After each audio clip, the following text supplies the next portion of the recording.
ตั้งแต่วันที่22 มกราคมที่ผ่านมาแล้วก็ได้ดำเนินการก่อสร้างก็จะใช้งบประมาณบาทต่ำกว่า3 ล้าน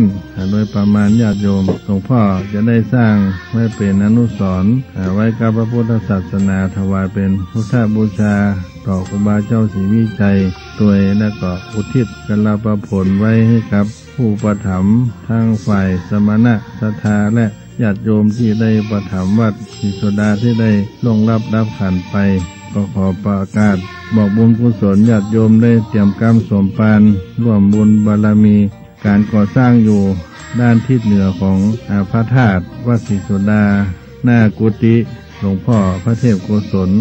มีโครงสร้างมีแบบมือพ่อมือหันท่านใดจะร่วมทำบุญกับหลวงพ่อในฐานะเป็นพระเถระอาวุโสในจังหวัดเชียงใหม่ที่เคารพนับถือของมหาชนทั้งหลายจะให้จะห้อมเป็นเสา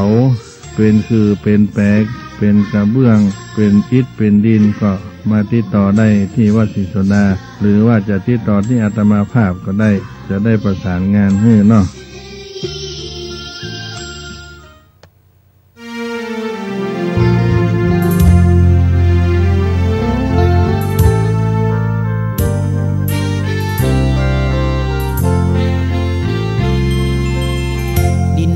ถิ่นดงธุรกันดารมีนามเรียกขานของศิษย์พระตถาคตผู้ออกเผยแผ่ธรรมะแก่ผู้ราชนมิให้มองมนปลดทุกข์ด้วยทางธรรมธรรมจาริกธรรมจาริกธรรมจาริกถึงอยู่กลางป่าหรือว่ายอดดอยท่านไม่เคยถอยเฝ้าคอยชี้นำให้ใช้ธรรมะขององค์พระพุทธธรรมให้ใจสุขล้ำน้อมนำทำกรรมดีธรรมจาริกธรรมจาริกธรรมจาริกเร่งพัฒนาการอยู่การกินให้มีชีวิตสุขสันต์เปรมปรีพบแสงสว่าง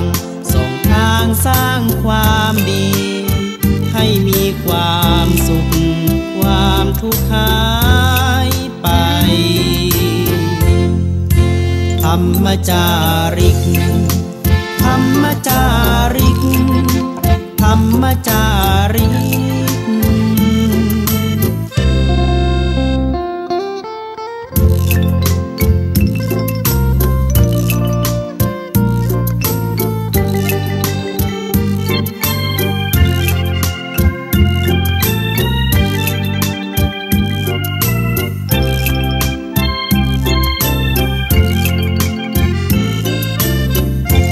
พัฒนาการอยู่การกิน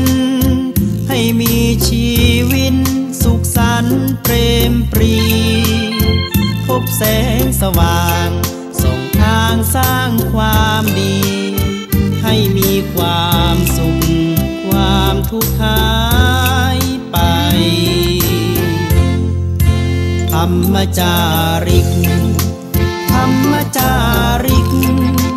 ธรรมจาริกธรรมจาริกธรรมจาริกธรรมจาริกธรรมจาริก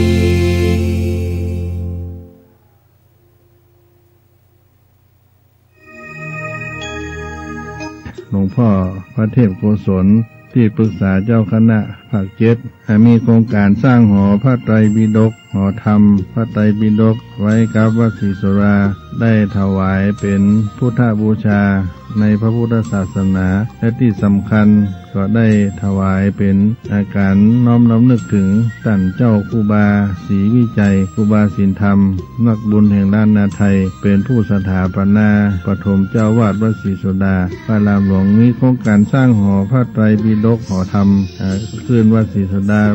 ปัจจุบันนี้ได้วางปักวางเสาเอกเสามงคลลงไปได้หล่อได้เทขึ้นมาตั้งแต่วันที่22 มกราคมที่ผ่านมาแล้วก็ได้ดำเนินการก่อสร้างก็จะใช้งบประมาณบาทตามกว่า3 ล้านโดยประมาณญาติโยมหลวงพ่อจะได้สร้างไว้เป็นอนุสรณ์ไว้กับพระพุทธศาสนาถวายเป็นพุทธบูชาต่อครูบาเจ้าศรีวิจัยด้วยและก็อุทิศกลาภผลไว้ให้กับผู้ประถมภ์ทั้งฝ่ายสมณะศรัทธาและญาติโยมที่ได้ประถมภ์วัดศรีโสดาที่ได้ล่วงลับขันไปก็ขอประกาศบอกบุญกุศลญาติโยมได้เตรียมกรรมสมปานร่วมบุญบารมีการก่อสร้างอยู่ด้านทิศเหนือของพระธาตุวัดศรีโสดาหน้ากุฏิหลวงพ่อพระเทพโกศลมีโครงสร้างมีแบบเพื่อพ่อเพื่อหันท่านใดจะร่วมทำบุญกับหลวงพ่อในฐานะเป็นพระเถระอาวุโสในจังหวัดเชียงใหม่ที่เคารพนับถือของมหาชนทั้งหลายจะให้จะห้อมเป็นเสาเป็นคือเป็นแปลกเป็นกระเบื้องเป็นอิฐเป็นดินก็มาติดต่อได้ที่วัดศรีโสดาหรือว่าจะติดต่อที่อาตมาภาพก็ได้จะได้ประสานงานให้เนาะ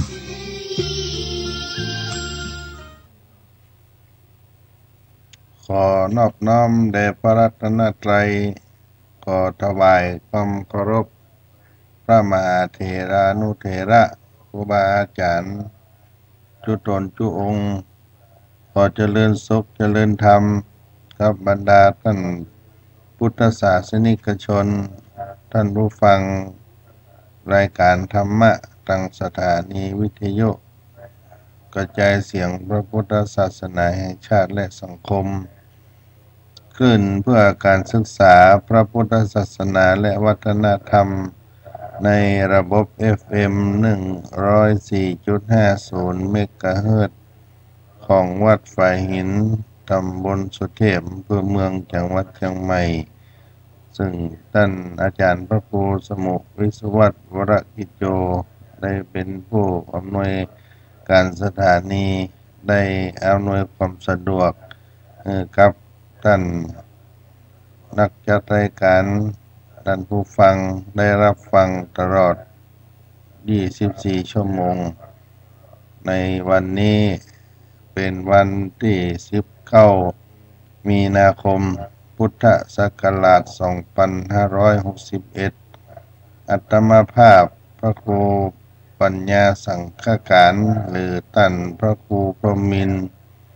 ผู้ช่วยเจ้าวาดวัดศรีโสดาพระรามหลวงได้พบปะกับท่านสาธุชนท่านผู้ฟังในเจ้าวันนี้ก็ขออรุณสวัสดิ์กับท่านผู้ฟังทั้งหลายที่ได้รับฟังบางท่านก็อาจจะอยู่ในห้องนอนอยู่ในที่ทำงานได้เปิดวิทยุรับฟังจะรับไปด้วยฟังไปด้วยแล้วก็เป็นช่วงที่ใกล้จะแจ้งรุ่งอรุณเข้ามาในวันนี้ญาติโยมทั้งหลายตั้งวัดศรีโสดาพระอารามหลวงได้มีสปอตได้เปิดให้ท่านผู้ฟังได้รับฟังก็จะเอามาทบทวนมาย้ำกันแถมครั้งหนึ่งถ้าหากท่านใดมีความประสงค์จะร่วมบุญบารมีในการสร้างหอพระไตรปิฎกหอพระธรรมในวัดศรีโสดาพระอารามหลวงก็ร่วมบุญกันได้ตามที่ได้รับฟังไปซึ่งขณะนี้ก็ได้ขึ้นเสาขึ้นโครงพร้อมที่จะได้มุงกระเบื้องก็มีญาติโยมมาร่วมทำบุญกันอยู่เรื่อยๆในนามของหลวงพ่อพระเทพโกศลเจ้าอาวาสวัดศรีโสดาพระอารามหลวงก็ได้ดำเนินการและก็ได้อนุโมทนา กับญาติโยมทั้งหลายได้มาร่วมกินร่วมทานด้วยกันทุกท่านที่ได้มาก็จะมีใบอนุโมทนาบุญกุศลในการทำบุญให้ท่านได้รับไปเป็นอนุสรณ์การทำบุญให้กินให้ทานในพระไตรปิฎกญาติโยมเจ้าพุทธเฮาต่างก็ได้รู้จักกันดีเป็นคัมภีร์สำคัญและก็ศักดิ์สิทธิ์เพราะว่าเป็นแหล่งบันทึกคำสอนขององค์สมเด็จพระสัมมาสัมพุทธเจ้าแม้เฮาจะยังบ่ชัดเจนว่าคำว่าพระไตรปิฎกนั้นเกิดมีขึ้นเป็นปฐมตั้งแต่เมื่อใดแต่ก็พออนุมานกันได้ว่าน่าจะมีคำนี้มาใช้ตั้งแต่สมัยของพระเจ้าอโศกเหตุที่อนุมานเป็นเช่นนั้นก็เพราะถือเอาตามหลักฐานในการสังคายนาในครั้งที่สองที่มีข้อความตอนหนึ่งที่ได้กล่าวถึงคุณสมบัติของพระอรหันต์ผู้ปรารภในเกิดการทำสังคายนาครั้งนั้นคือพระยัสสะกากันดบุตรได้กล่าวว่าธรรมทโรวินัยทโรมาติกาทโรซึ่งแปลว่าทางทรงธรรมทรงวินัยทรงมาติกาแม้จะมีหลายท่านพยายามตีความว่าคำว่ามาติกาคือหัวข้อในพระวินัยหรือสิกขาบทนั่นเองในคำว่าวินัยนั้นก็จะน่าคุมถึงมาติกาได้แล้วฉะนั้นมาติกาก็จึงน่าจะเป็นความหมายที่พิเศษมาติกานั่นก็คือหัวข้อเป็นบัญชีหัวข้อเรื่องที่ซึ่งเสนอแต่เฉพาะหัวข้อองค์ธรรมไว้เป็นชุดได้ชี้ให้หันว่าในช่วงสังคายนาครั้งที่สองได้แบ่งคำสอนของพระพุทธเจ้าเป็น3 หมวดก็คือหมวดวินัยหมวดธรรมและมาติกานี้เองได้วิวัฒนาการมาเป็นอภิธรรมปิฎกในยุคของสังคายนาครั้งที่3ว่ากันว่านิกายพระหุสรุติยะหรือนิกายพระหุสุติกะได้นำคำมาติกาไปใช้เป็นปิฎกหนึ่งเรียกว่ามาติกาปิฎกในตอนนี้ก็พอสรุปสันนิษฐานกันได้ในระดับหนึ่งว่าพระไตรปิฎกก็มีขึ้นเมื่อคราวทำสังคายนาครั้งที่3อันแสดงฮือหันว่าในการทำสังคายนาครั้งที่3นั้นนอกจากจะทำตามอย่างสังคายนา2 ครั้งแรกแล้วสิ่งที่แปลกใหม่ก็คือการจัดกลุ่มและเรียกชื่อคำสอนของพระพุทธเจ้าใหม่ว่าวินัยปิฎกสุตตปิฎกสุตตันตปิฎกและอภิธรรมปิฎกพระไตรปิฎกมาจากคำสันสกฤตว่าติปิฎกซึ่งตรงกับคำบาลีว่าติปิฎกหรือเตปิฎกซึ่งเป็นตัวแทนพระธรรมที่เรากล่าวพอถึงเป็นสรณะนั่นเองชาวพุทธบนแผ่นดินไทยรู้จักพระไตรปิฎกมาเป็นระยะเวลา 2,000 ปีเศษซึ่งตั้งแต่เวลาที่พระพุทธศาสนาเผยแพร่เข้ามาเป็นปีพ.ศ. 2039ส่วนชาวพุทธไทยเป็นผู้เป็นบรรพบุรุษของไทยอย่างเฮาก็รู้จักพระไตรปิฎกเมื่อเรา พุทธศักราช 1,800 เศษในศิลาจารึกสุโขทัยลักษณ์ที่2ได้ยืนยันเรื่องนี้ว่าเบื้องตะวันตกสุโขทัยนี่มีอรัญญิกะพ่อขุนรามคำแหงกระทำอวยทานแก่พระสังฆราชปราดเรียนพระไตรปิฎกรู้ลวกฉลาดกว่าปู่ครูในเมืองนี้ทุกคนลุกแต่เมืองนครศรีธรรมราชมานอกจากรู้จักพระไตรปิฎกคนไทยยังศึกษาเรียนและก็สอนเขียนหนังสืออธิบายหลักธรรมในพระไตรปิฎกแถมเตภูมิคถาหรือไตรภูมิพระร่วงคือหนังสืออธิบายหลักธรรมเล่มแรกที่เกิดขึ้นจากน้ำมือของคนไทยและคนไทยคนแรกที่แต่งหนังสือดังกล่าวนี่ก็คือพญาลิไทยพระมหาธรรมราชาที่1หนังสือเล่มนี้มีความสำคัญเพียงแต่เป็นหนังสือหรือวรรณคดีไทยเล่มแรกเท่านั้นดูเหมือนจะใช้เป็นคู่มือในการปกครองประเทศด้วยโดยมุ่งให้ประชาชนได้รู้จักความดีความชั่วแล้วดำเนินชีวิตไปตามทางแห่งความดีที่เรียกว่ากุศลกรรมบทซึ่งเป็นทางช่วยให้สังคมมีความสงบสุขฉะนั้นหากจะเทียบพระพุทธศาสนานิกายมหายานซึ่งนิยมแต่งหนังสืออธิบายขยายความคำสอนของพระพุทธเจ้าขึ้นใหม่แล้วกำหนดเรียกว่าสูตรเตภูมิคถาเล่มนี้ก็น่าจะจัดเป็นสูตรหนึ่งเรียกว่าเตภูมิกสูตรชาวไทยชาวพุทธไทยก็เหมือนกับชาวพุทธทั่วโลกถือพระไตรปิฎกเป็นสำคัญและนับถือพระไตรปิฎกนับถือเหมือนพระพุทธเจ้าพระสงฆ์พระพุทธเจ้าแม้พระองค์จริงจะเสด็จปรินิพพานไปนานแล้ว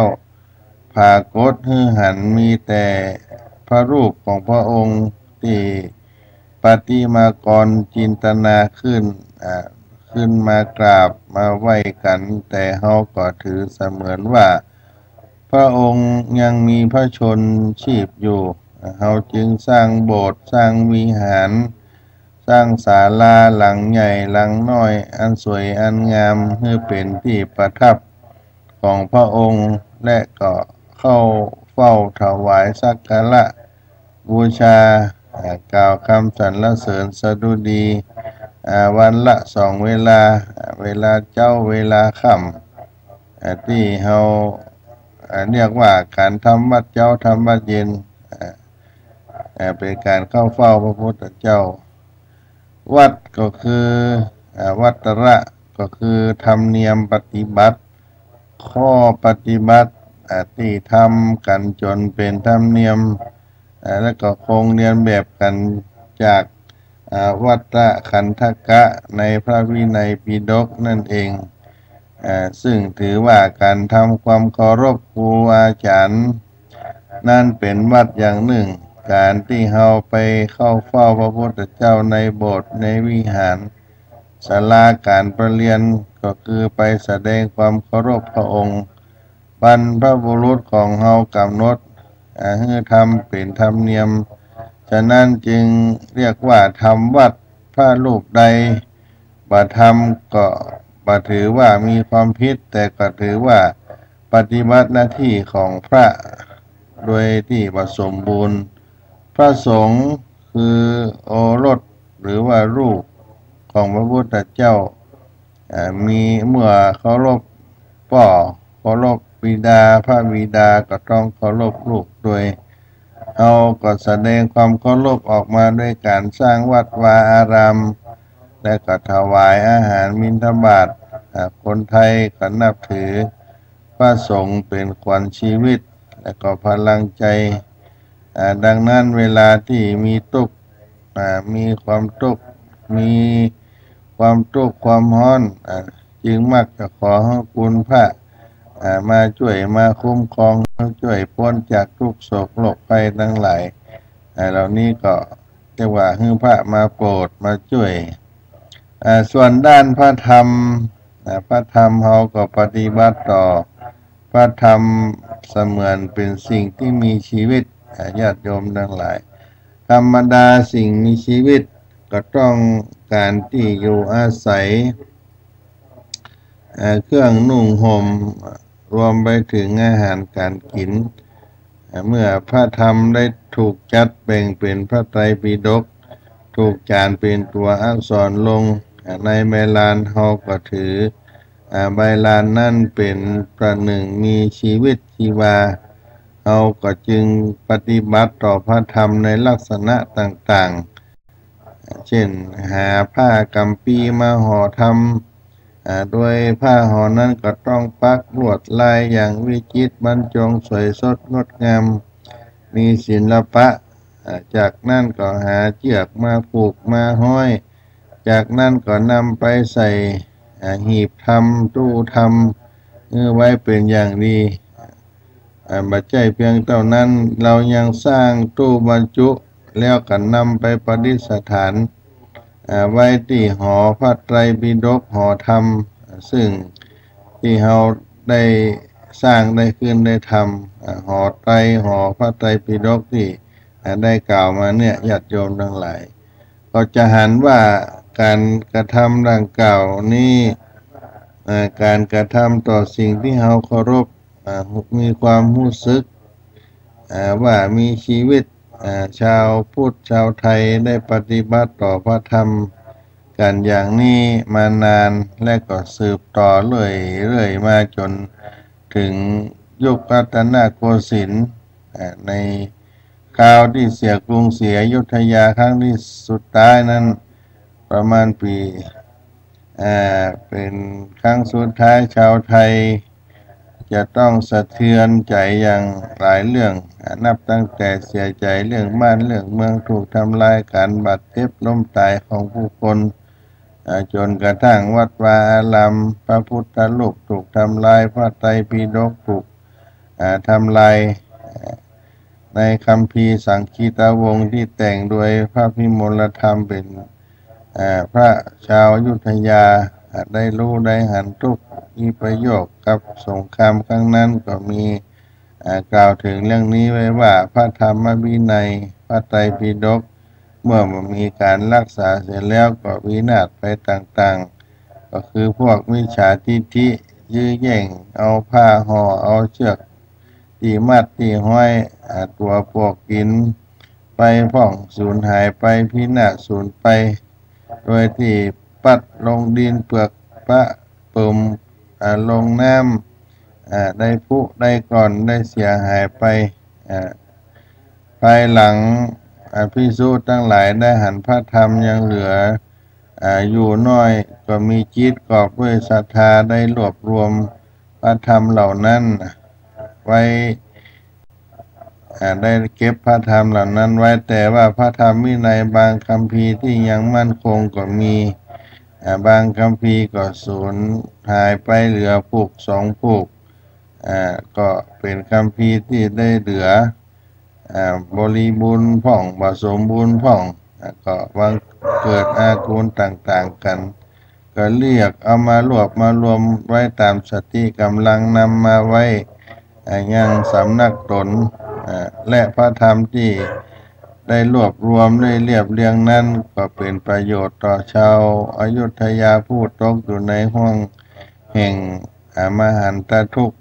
ที่ได้มีการบันทึกไว้ว่าฝ่ายทายกผู้ถวายปัจจัยที่เหลือตายอาศัยเคยสะสมกุศลธรรมไว้แต่ก่อนมีทรัพย์เหลืออยู่บ้างนักพ่องน้อยพ่องได้อาหารนั้นชาวชนบทเขานำมาให้พ่องมีการแลกเปลี่ยนกันและก็ได้นำอาหารนั้นมาเป็นกำลังแขนของตนไว้พ่องโดยเดชกุศลและธรรมปางก่อนของตน ด้วยเหตุการทำทานด้วยภูมิผลสืบในพระศาสนาก็มีอินทรีย์ร่างกายบริบูรณ์ใครจะฟังพระธรรมเทศนาด้วยน้ำใจใส่ศรัทธาบางสมัยก็ได้ไปสู่สำนักภิกษุทั้งหลายเหล่านั้นวิงวอนขอให้ได้แสดงธรรมภิกษุเหล่านั้นว่าจะเป็นผู้มีการศึกษามากการศึกษาน้อยก็ตามก็ปรารถนาลาภสักการะเพื่อจะรักษาชีวิตก็รับสำแดงธรรมจึงได้เลือกธรรมที่ตนเก็บมาได้พิจารณาดูสำแดงพระธรรมเทศนาแก่คนเหล่านั้นโดยน้ำใจอันบริสุทธิ์ตามความรู้ที่ตนได้ศึกษามาทายกทั้งหลายเหล่านั้นกันได้ฟังพระธรรมเทศนาแล้วและกำลังยังโศกมากด้วยความพลัดพรากจากลูกหลานและเครือญาติได้ท่วมทับอยู่ด้วยญาติมีประโยคเมื่อระลึกถึงญาติเหล่านั้นก็มีศรัทธาอ่อนก็มีศรัทธามากก็มีได้บังเกิดความสังเวชในใจมากเมื่อระลึกถึงทุกข์ภัยของตนก็ได้เลือกเก็บพระพุทธรูปพระธรรมนำมาทำบุญฉลองแล้วก็อุทิศส่วนบุญกุศลไปให้ญาติทั้งหลายบางพวกก็ได้ให้ลูกให้หลานของตัวเก่าได้เข้าบวชในพระพุทธศาสนาต่อมาเพราะได้ทำบุพกรรมไว้ภิกษุเหล่านั้นก็มีพวกมากมีอันเตวสิกมากบริบูรณ์ด้วยจตุปัจจัยทั้งหลายก็มีใจคอเอิบอิ่มก็ได้ยังอุตสาหะเกิดขึ้นแล้วพากันแสวงหาพระธรรมวินัยในพระพุทธศาสนาได้แลหันพระพุทธรูปทั้งหลายมีรูปร่างน้อยใหญ่แตกหักพังทลายพ้องก่ออากุลต่างๆวินาศเสียหายไปทั้งกุฏิวิหารสีมาพระพุทธรูปสถูปเจดีย์ก็ได้พังทลายเสียหายไปก็พากันเกิดความสังเวชสลดใจกันน้ำตาบ่ได้เพราะว่าความฮักในพระพุทธศาสนานั้นก็เหลือล้นมีใจหวั่นไหวอยู่จริงพร้อมกับอันเตวสิกเก็บรวบรวมพระพุทธรูปทั้งหลายเอาไปไว้ในสถานนั้นควรพระธรรมวินัยเหล่าใดที่ยังเหลืออยู่จากความเสียหายก็ขนพระธรรมวินัยเหล่านั้นไปตามที่มีอยู่นั้นภิกษุทั้งหลายเหล่านั้นก็ได้พากันนำไปสถานที่ของตนคนทั้งหลายก็มีอาหารการกินบริบูรณ์ขึ้นก็ได้พากันสร้างบ้านแปลงเฮือนขึ้นในหมู่บ้านเก่าเดิมและในให้แนนาที่ดินเก่าที่เคยอยู่มาก่อนตามที่ต่างๆภิกษุทั้งหลายได้ฉันอาหารบิณฑบาตต่างๆก็พากันทำกระท่อมพระพึงในวัดเก่าอยู่กับสหายและนิสิตทั้งหลายของตนและได้ปลูกกุฏิขึ้นแล้วก็พากันจำพรรษาอยู่ที่นั่นนี่ก็จะสะท้อนเนื้อหาในความฮักของชาวพุทธชาวไทยเฮาที่ห่วงใยในพระไตรปิฎกทุกคราวที่มีการสร้างบ้านสร้างเมืองพระมหากษัตริย์ไทยก็จะไขว่คว้าหาพระไตรปิฎกมาเป็นหลักธรรมสำหรับได้ฟื้นฟูพระพุทธศาสนาได้ให้เกิดขึ้นเหล่านี้เป็นต้นญาติโยมทั้งหลายวัดศรีโสดาพระอารามหลวงก็ได้มาสร้างในหอพระไตรปิฎกนี้ก็ได้มีญาติโยมมาร่วมกินร่วมทานกันได้สร้างบุญกุศลไว้ในกับตนตัวในกับหัวเก่าแล้วก็ได้บังเกิดขึ้นในอานิสงส์ของ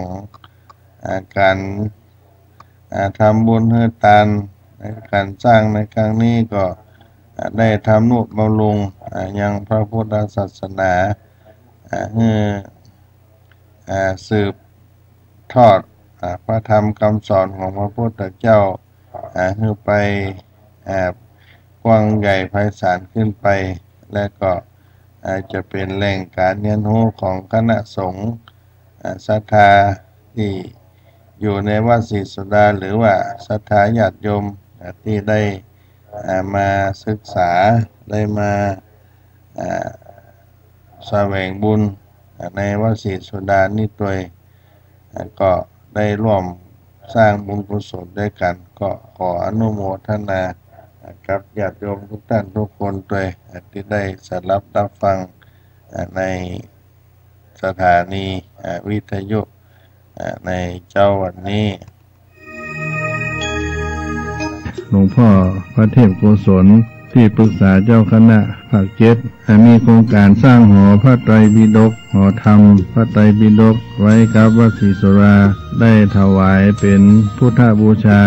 ในพระพุทธศาสนาและที่สำคัญก็ได้ถวายเป็นอาการน้อมรำลึกถึงท่านเจ้าครูบาศรีวิจัยครูบาศีลธรรมนักบุญแห่งล้านนาไทยเป็นผู้สถาปนาปฐมเจ้าวาดวัดศรีสุดาพระรามหลวงนี้โครงการสร้างหอพระไตรปิฎกหอธรรมขึ้นวัดศรีสุดาปัจจุบันนี้ได้วางปักวางเสาเอกเสามงคลลงไปได้หล่อได้เทขึ้นมาตั้งแต่วันที่22 มกราคมที่ผ่านมาแล้วก็ได้ดำเนินการก่อสร้างก็จะใช้งบประมาณบาทต่ำกว่า3 ล้านโดยประมาณญาติโยมหลวงพ่อจะได้สร้างไว้เป็นอนุสรณ์ไว้กับพระพุทธศาสนาถวายเป็นพุทธบูชาต่อครูบาเจ้าศรีวิจัยตัวและก็อุทิศกลาภผลไว้ให้กับผู้ประถมภ์ทางฝ่ายสมณะศรัทธาและญาติโยมที่ได้ประถมภ์วัดศรีสุดาที่ได้ลงรับขันไปก็ขอประกาศบอกบุญกุศลญาติโยมได้เตรียมกรรมสมปานร่วมบุญบารมีการก่อสร้างอยู่ด้านทิศเหนือของพระธาตุวัดศรีสุดาหน้ากุฏิหลวงพ่อพระเทพโกศลมีโครงสร้างมีแบบที่พอที่หันท่านใดจะร่วมทำบุญกับหลวงพ่อในฐานะเป็นพระเถระอาวุโสในจังหวัดเชียงใหม่ที่เคารพนับถือของมหาชนทั้งหลายจะให้จะห้อมเป็นเสา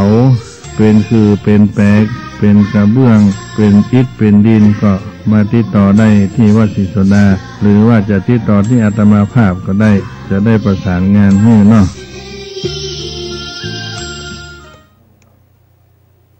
ก็ขออนุโมทนาบุญกับญาติโยมทุกท่านที่ได้รับฟังดังรายการช่วงนี้ญาติโยมต่างคณะสงฆ์วัดวาอารามหลายๆที่หลายๆแห่งก็มีการบรรพชาสามเณรภาคฤดูร้อนการขึ้นหลายที่หลายแห่งสำหรับที่วัดศรีสุดาพระอารามหลวงสำนักงานพระธรรมจารีส่วนภูมิภาคมูลนิธิเผยแผ่พระพุทธศาสนาแก่ชนถิ่นกันดารจะได้มีการบรรพชาสามเณรภาคฤดูร้อนเป็นจำนวน 2,066 รูปเพื่อเฉลิมพระเกียรติสมเด็จพระเจ้าอยู่หัวพระเจ้าอยู่หัวมหาวชิราลงกรณบดินทรเทพวรังกูลเนื่องในโอกาสมหามงคลเฉลิมพระชนพรรษา66 พรรษาและสมเด็จพระเทพรัตนราชสุดาสยามบรมราชกุมารีเจริญพระชนพรรษาครบ63 พรรษาในปีมหามงคลนี้เพื่อร่วมกันสร้างศาสนทายาทบนพื้นที่สูงได้ผ่านกระบวนการบรรพชาสามเณรการอบรมตามหลักไตรสิกขานั้นน่าจะนำมาซึ่งการพัฒนาตนสำหรับผู้ได้รับการบรรพชา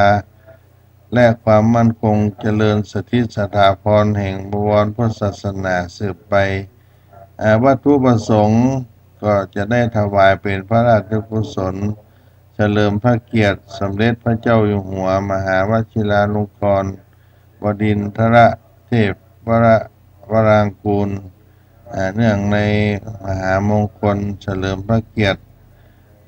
เฉลิมพระชนพรรษา66พรรษาสมเด็จพระเทพพระราชสุดาสยามบรมราชกุมารีเจริญพระชนมาพรรษาครบ63พรรษาให้ละอ่อนเยาวชนผู้เข้ารับการบวชได้ศึกษาพระพุทธศาสนาปฏิบัติธรรมในช่วงภาคเรียนเพื่อให้เยาวชนได้บวชทดแทนคุณพ่อคุณแม่ผู้มีพระคุณเพื่อสืบสานและร่วมกันสร้างศาสนทายาทไว้ให้กับพระพุทธศาสนาละอ่อนที่จะมาบวชก็มีอายุประมาณ8ปีถึง15ปีได้รับอนุญาตจากพ่อแม่หรือว่าผู้ปกครองต้องมีสุขภาพแข็งแรงและบ่เป็นโรคภัยไข้เจ็บอันร้ายแรงบ่เสพสิ่งเสพติดของมึนเมาให้เกิดโทษทุกชนิดในการบรรพชานั้นก็จะมีเอกสารสำเนาทะเบียนบ้าน1ชุดสำเนาบัตรประชาชนอันเป็นของตัวคนที่จะสมัคร1ชุดก็ได้มาที่สำนักงานวัดศรีสุดา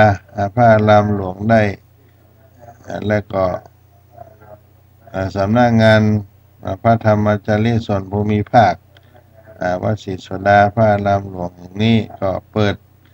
รับสมัครตั้งแต่นี้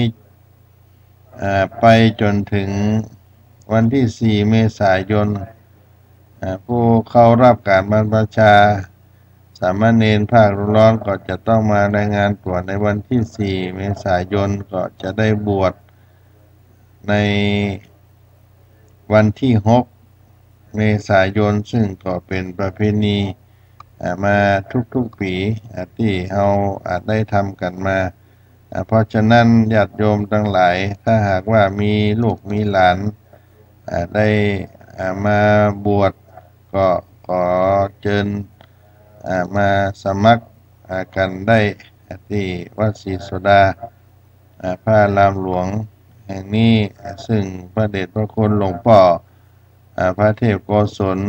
ก็ได้เปิดโอกาสให้ญาติโยมทั้งหลายได้มีโอกาสได้นำเอากุลบุตรลูกหลานได้เข้าสู่พระพุทธศาสนาได้ศึกษาธรรมได้มาใช้ชีวิตในช่วงปิดเทอมในช่วงฤดูร้อนนี้ให้เกิดประโยชน์กับลูกกับหลานก็มาสมัครกันได้2,066 รูปนี้มาได้อยู่ที่วัดศรีสุดานี่หมดญาติโยมเพราะว่ารวมทั้งหมดที่อยู่ในโครงการพระธรรมจารีมีอาสมพระธรรมจารีอยู่ก็จะบวชกันไปเช่นจังหวัดแม่ฮ่องสอนจังหวัดตากจังหวัดน่านจังหวัดเชียงรายจังหวัดแพร่จังหวัดพะเยาจังหวัดลำปางจังหวัดลำพูนสุโขทัยเพชรบูรณ์กำแพงเพชรอุทัยธานีที่มีพระธรรมจารีอยู่ก็จะทำกันไปตีละ100 200ตีละ60ตีละ90ที่ไหนที่ทำก็จะรวมกันโดยตั้งเป้าประมาณไว้ 2,066 รูปที่จะได้บรรพชาเป็นพระราชกุศลดังกล่าวที่ได้อู้ไปนี้เพราะฉะนั้นก็ได้อนุโมทนาร่วมบุญกุศลกันได้ญาติโยมท่านไหนที่จะร่วมเป็นเจ้าภาพในการบรรพชาสามเณรก็ 1,000 บาท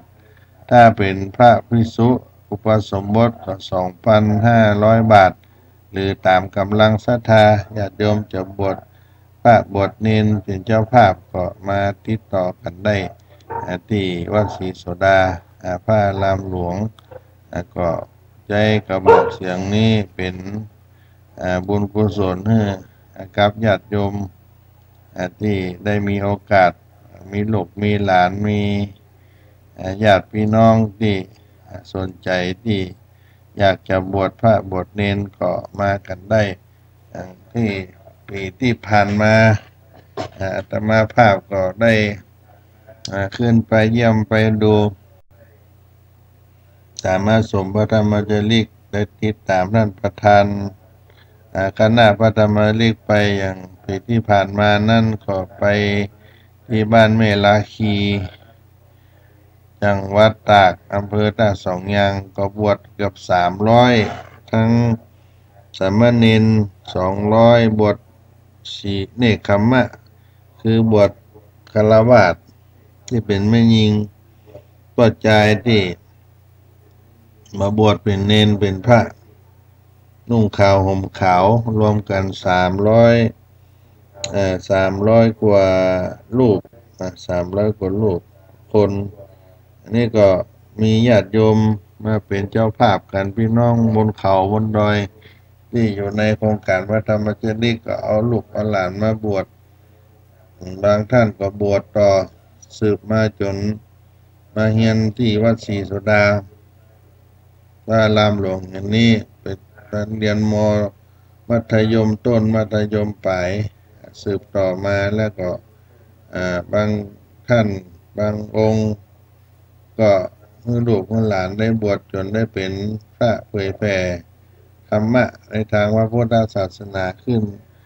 ไปประกาศญาติโยมที่บนเขาบนดอยสืบกันไปเพราะฉะนั้นก็มีโอกาสในเวลาก็มาร่วมกินร่วมทานร่วมบุญกันได้ครับวัดศรีโสดาพระอารามหลวงญาติโยมเรามีโอกาสมีเวลาจะได้เสียเวลาที่อันเป็นสิ่งที่สำคัญพระพุทธเจ้าบอกว่าการที่เราจะทำอันใดก็จะได้ละได้เลยจะได้เสียเวลาผ่านพ้นไปเมื่อได้ทำเมื่อเกิดประโยชน์กับตนกับตัวของเราเพื่อเป็นพระอานิสงส์และก็ลูกก็หลานของเราด้วยที่ได้เข้ามาบวชในพระพุทธศาสนาได้มาศึกษาแล้วก็เป็นการแสดงออกซึ่งความเป็นชาวพุทธชาวไทยของเราที่ได้ทดแทนพระคุณคุณพ่อคุณแม่ผู้มีพระคุณของเรามาบรรพชน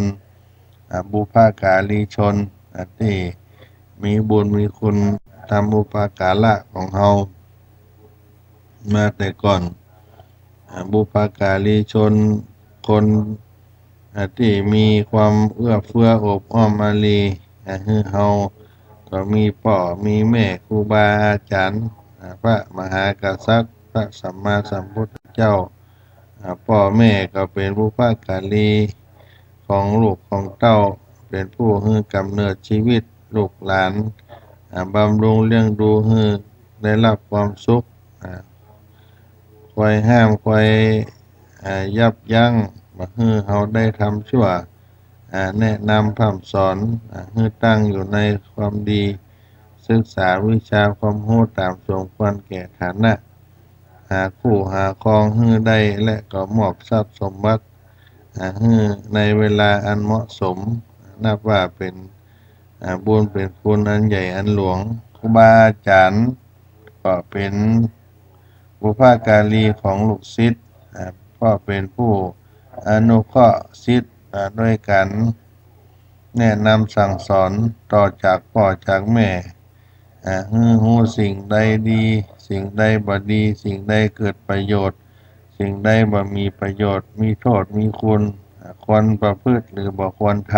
ำก็ครูบาอาจารย์ค่อยสั่งค่อยสอนพระมหากษัตริย์เป็นบุพการีของพระสงฆ์นิกรทรงเป็นผู้ประกอบด้วยพรหมวิหารธรรม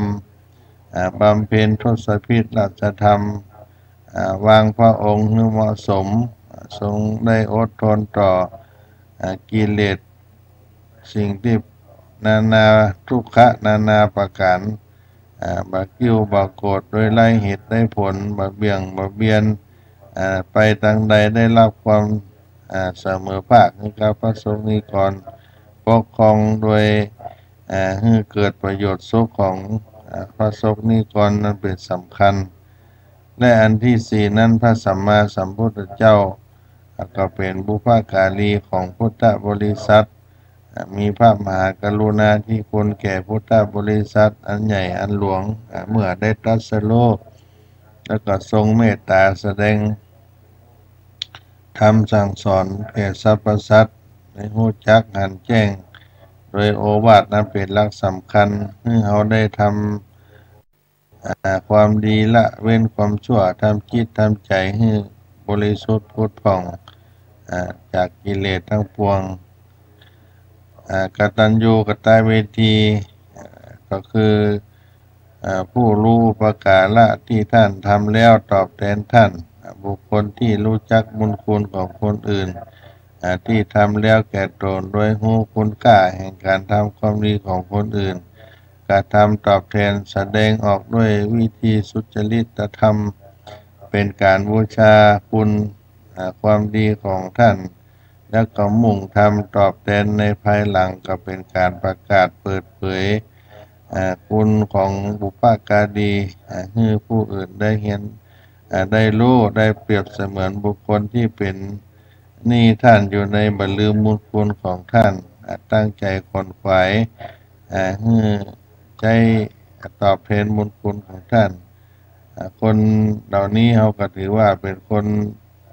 ที่มีชื่อว่ากตัญญูกตเวทีมีจำแนกเป็นสี่ประเภทให้กับบุพการีสี่ประเภทกระจัดเป็นกู้ก็คือหนึ่งลูกกู้กับพ่อกับแม่ศิษย์กู้กับครูบาอาจารย์พระสงฆ์นิกรกู้กับพระมหากษัตริย์พุทธบริษัทกู้กับพระสัมมาสัมพุทธเจ้าก็โดยมีหลักแสดงออกซึ่งความกตัญญูกตเวทีลูกเต้าพึงแสดงกตัญญูต่อพ่อแม่โดยสำนึกว่าเป็นผู้มีพระคุณก็ยอมรับด้วยว่าอุปการะคุณที่ทำแก่ตนนั้นเป็นความดีความจริงแล้วก็สนองตอบแทนพระคุณท่านโดยการเลี้ยงดูปฏิบัติเกี่ยวฟังตั้งใจอยู่ในโอวาทของท่านศิษย์ก็แสดงออกซึ่งความกตัญญูต่อครูบาอาจารย์โดยสำนึกว่าท่านเป็นผู้มีพระคุณแก่ตนและก็ยอมรับด้วยใจว่าการอบรมของท่านนั้นเป็นความดีความจริงแล้วก็สนองตอบพระคุณท่านโดยการแสดงความเคารพปฏิบัติรับใช้บ่ได้ลบหลู่ดูหมิ่นท่านพระสงฆ์นิกรเฮาก็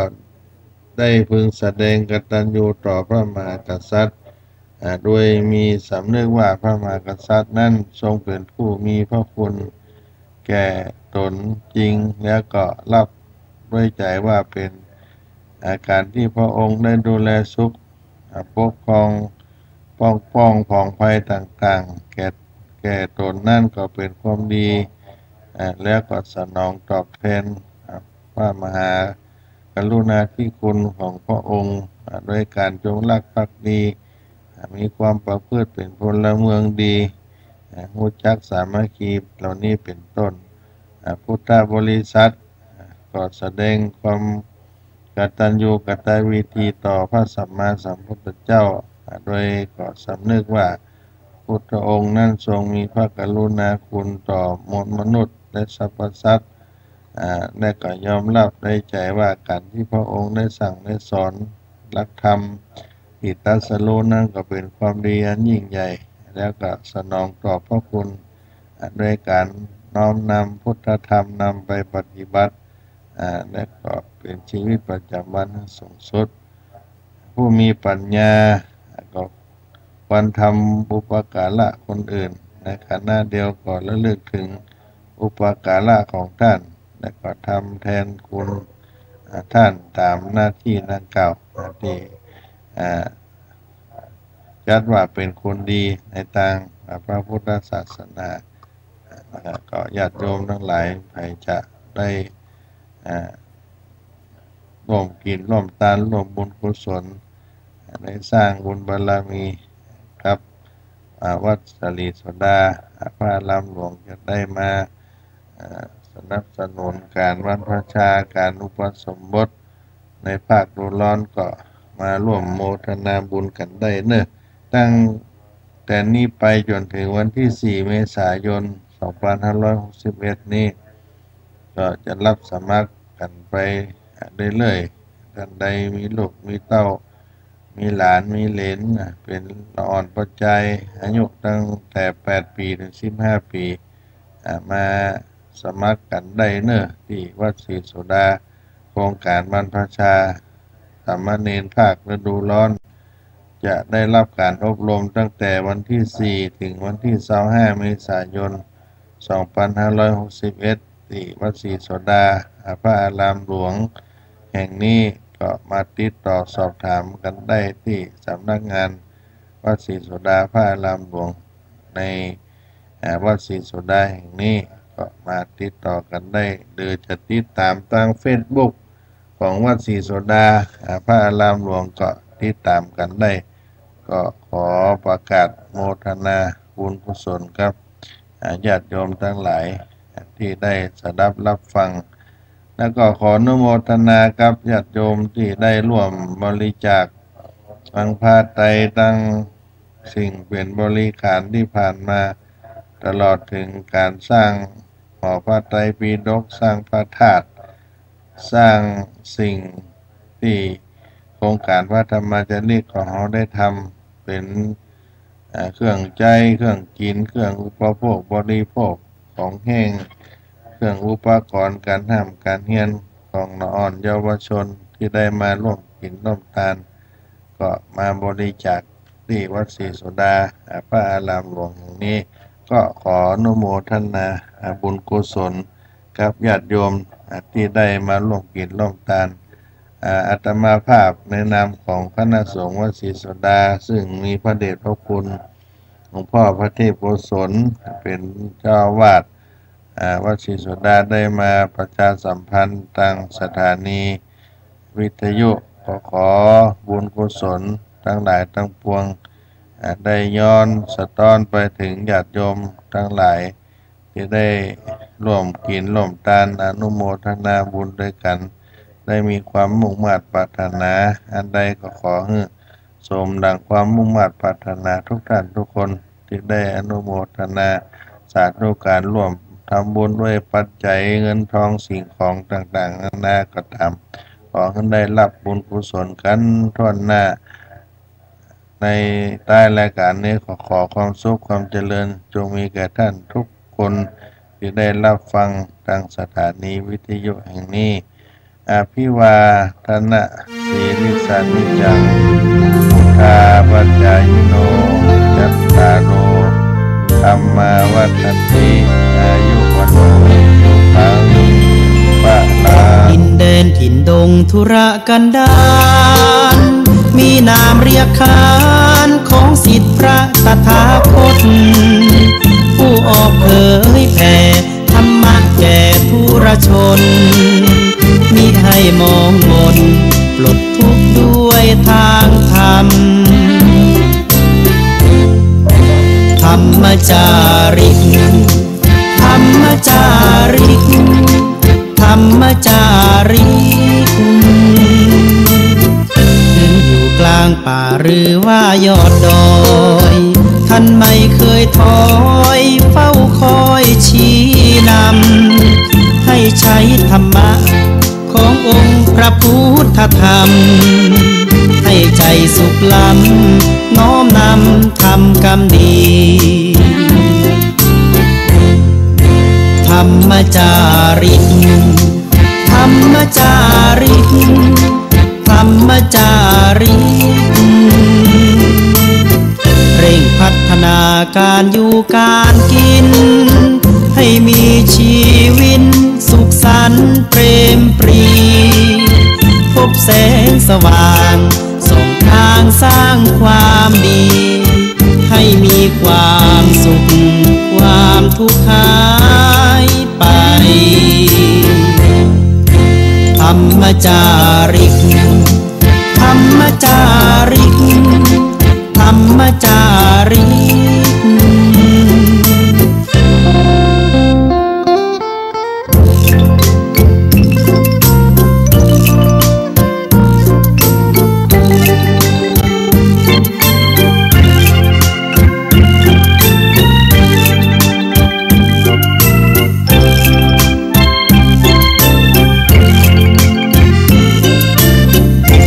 พัฒนาการอยู่การกิน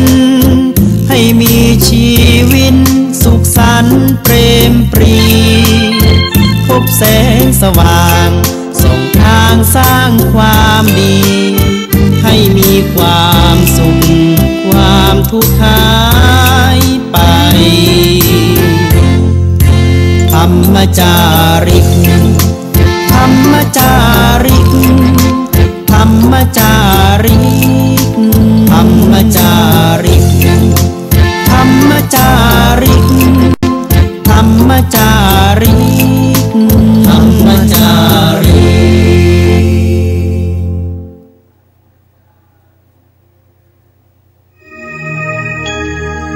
กหลวงพ่อพระเทพโกศลที่ปรึกษาเจ้าคณะภาค7มีโครงการสร้างหอพระไตรปิฎกหอธรรมพระไตรปิฎกไว้กับวัดศรีสุราได้ถวายเป็นพุทธบูชา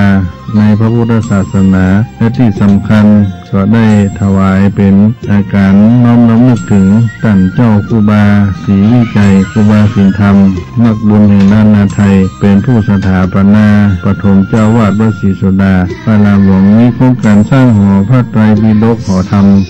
ขึ้นวัดศรีสุดาปัจจุบันนี้ไม่วางปักวางเสาเอกเสามงคลลงไปได้หล่อได้เทขึ้นมาตั้งแต่วันที่22 มกราคมที่ผ่านมาแล้วก็ได้ดำเนินการก่อสร้างก็จะใช้งบประมาณมาตามกว่า3 ล้านโดยประมาณญาติโยมหลวงพ่อจะได้สร้างไว้เป็นอนุสรณ์ไว้กับพระพุทธศาสนาถวายเป็นพุทธบูชา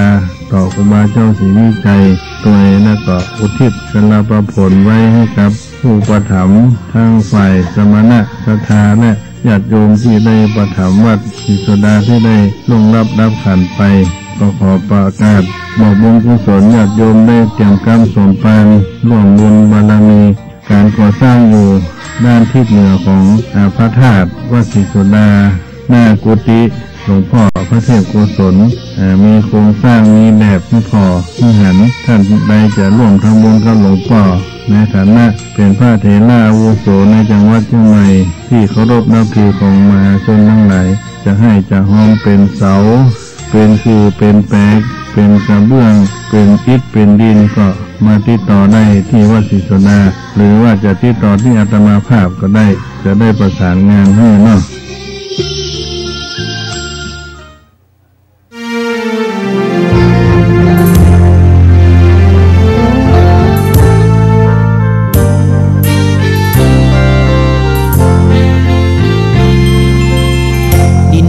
ถิ่นดงธุรกันดารมี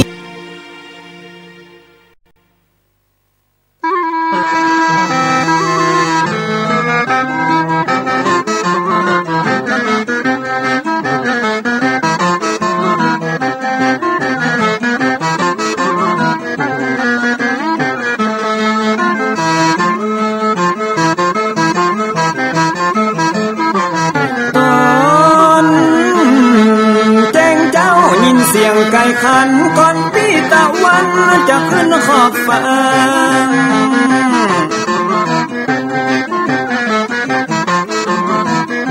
จะหันแสงทองทอแสงเจิดจ้าจัดการล้างหน้าอาบน้ำแต่งตัววันเดิม